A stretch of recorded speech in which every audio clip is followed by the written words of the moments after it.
दोस्तों, ईरान के राष्ट्रपति और ईरान के विदेश मंत्री समेत 9 लोगों की शहादत का ऐलान जो है वो ईरान की सरकार द्वारा भी कर दिया गया है, ईरान की मीडिया द्वारा भी कर दिया गया है और ईरान की सबसे बड़ी दरगाह इमाम रज़ा की दरगाह से भी इसका ऐलान खुल करके लोगों के सामने कर दिया गया और ये बता दिया गया कि ईरान के राष्ट्रपति जो हैं वो इस हादसे में शहीद हो गए हैं।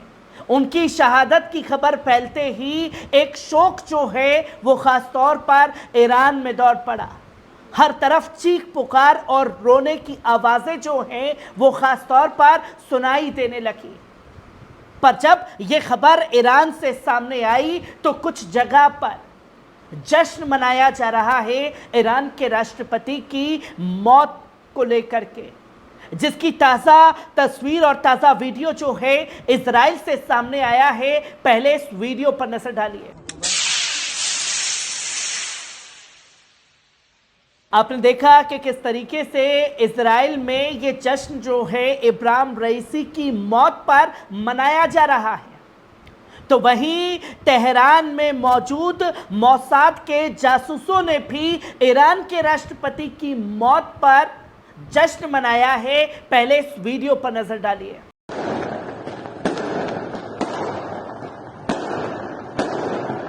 आपने देखा कि किस तरीके से ये तमाम चीजें जो हैं वो अंजाम दी गई। जहां अभी कुछ ही देर पहले एक वीडियो सर्कुलेट किया गया और ये दिखाया गया, बताया गया कि किस तरीके से तबरीज के हॉस्पिटल में ही शिनाख्त के लिए तमाम शवों को लेकर के जाया जा रहा है, जिसका वीडियो सामने आया। पहले इस पर नजर डालिए। आपने देखा कि किस तरीके से ईरान के राष्ट्रपति के शव को अभी जिस जगह घटना घटित हुई उस जगह से हॉस्पिटल भी नहीं ले जाया गया, पर उससे पहले ही जश्न जो है वो इजराइल में मनाया जा रहा है और इजराइल की तरफ से कुछ ऐसी घटना जो है घटित हुई है जिससे ये साफ जाहिर हो चुका है कि इस हादसे में इजराइल का कहीं ना कहीं हाथ है। ये हादसा नहीं बल्कि साजिश रची गई है ईरान के राष्ट्रपति और ईरान के विदेश मंत्री आमिर अब्दुल्लाहियान के खिलाफ, जिसमें इजराइल को यह मालूम था कि वो ईरान में रह करके कुछ कर नहीं सकता था, पर अजरबैजान की यात्रा के दौरान इस घटना को अंजाम दिया गया, जिसका सबसे बड़ा सबूत जो है इजराइल वॉर रूम से मिला, जहां 19 तारीख को तकरीबन 8:09 पर सुबह यानी कि हादसे से 36 घंटे पहले इजराइल वॉर रूम एक हेलीकॉप्टर का इमोजी ट्वीट करता है और 36 घंटे बाद यानी कि सुबह 9 बजे 19 तारीख को और 20 तारीख को शाम को 7 बजे हेलीकॉप्टर के दुर्घटना होने की खबर जो है वो लोगों के सामने आती है और इसके तुरंत बाद दुर्घटना में मौत की पुष्टि हुई है या नहीं हुई ये ऐलान नहीं होता, पर आप साफ तौर पर देख सकते हैं कि इजरायली मीडिया मौत की खबरें बताने का ऐलान तक कर देता है। और जब ये तमाम चीजें घटित होती हैं तो इजराइल वॉर रूम की तरफ से वो ट्वीट डिलीट कर दिया जाता है जो महज 36 घंटे पहले उसने एक हेलीकॉप्टर की इमोजी बना करके दुनिया के सामने एक संकेत देने की कोशिश की, जिसके बाद इजराइल में एक जश्न का माहौल है। ईरान के तेहरान में बसे मोसाद के जासूसों में एक जश्न का माहौल देखने को मिला जो पटाखे फोड़ते हुए दिखाई दिए, जहां इस खबर के बाद हमने साफ तौर पर देखा कि रब्बियों में जो यहूदी रब्बी हैं वो लोग ईरान के राष्ट्रपति की मौत पर जश्न मनाते हुए दिखाई दिए, जो कि आप साफ तौर पर देख सकते हैं कि ईरानी राष्ट्रपति के हेलीकॉप्टर हादसे के बाद इजरायली रब्बी ने रईसी को, और ये चीज़ें जो हैं वो लोगों के सामने आई हैं, जिससे कई सारे सवाल इजराइल के खिलाफ सबूतों के तौर पर जुड़ते जा रहे हैं। जहां ईरानी राष्ट्रपति इब्राहिम रईसी का हेलीकॉप्टर रविवार को दुर्घटनाग्रस्त होता है, रात भर चले अभियान के बाद रईसी और उनके साथ हेलीकॉप्टर पर सवार ईरान के विदेश मंत्री आमिर अब्दुल्लाहियान का कोई पता नहीं चल पाता। ईरान के राष्ट्रपति के साथ हुए हादसे पर इजराइल के धर्मगुरु ने खुशी जाहिर करते हुए ये कहा कि ईश्वर का न्याय बताया।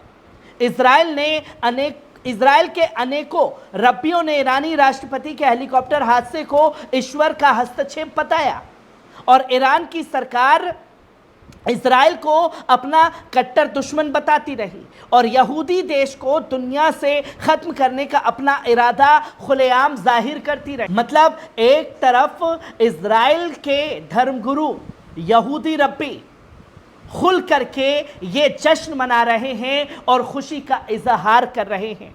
जहां इजरायली रब्बी ने अपनी यरूशलेम पोस्ट के अनुसार ये बताया और रब्बी मीर अबू बुल ने एक पोस्ट किया और रईसी को तेहरान का जल्लाद बताया और इजराइल व यहूदी लोगों के प्रति उनके विरोध की, उनकी निंदा की। अबूबुल्ला ने यह खास तौर पर रईसी के लिए अभद्र भाषा का इस्तेमाल भी किया। ये यहूदियों को फांसी देना चाहता था, इसलिए ईश्वर ने उन्हें उनके पूरे इजराइल से नफरत करने वाले दल को हेलीकॉप्टर दुर्घटनाग्रस्त में नष्ट कर दिया है। उन्होंने ये भी कहा कि यह हादसा ईश्वर की सजा का है कि आप यहूदियों को मत छेड़िए। एक देश का धर्मगुरु इस तरीके से अपने अल्फाजों का इस्तेमाल करता हुआ नजर आता है एक देश के राष्ट्रपति की मौत को लेकर के,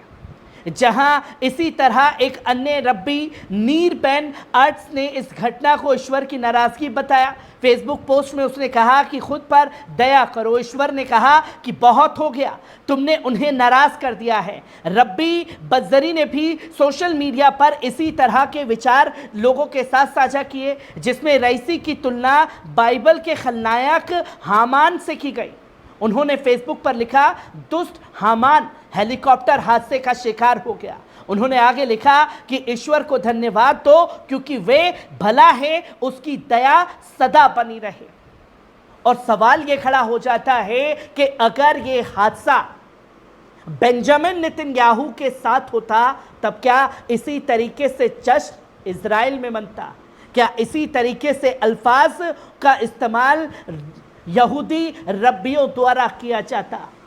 जिसकी तस्वीर लगातार लोगों के सामने आ रही है और ये चीख चीख करके बता रही है कि ये हादसा नहीं है बल्कि साजिश है, जिसमें इब्राहिम रईसी और विदेश मंत्री आमिर अब्दुल्लाहियान को निशाना बनाया गया है। हर एक खबर से आपको रूबरू कराता रहूंगा। दीजिए इजाजत।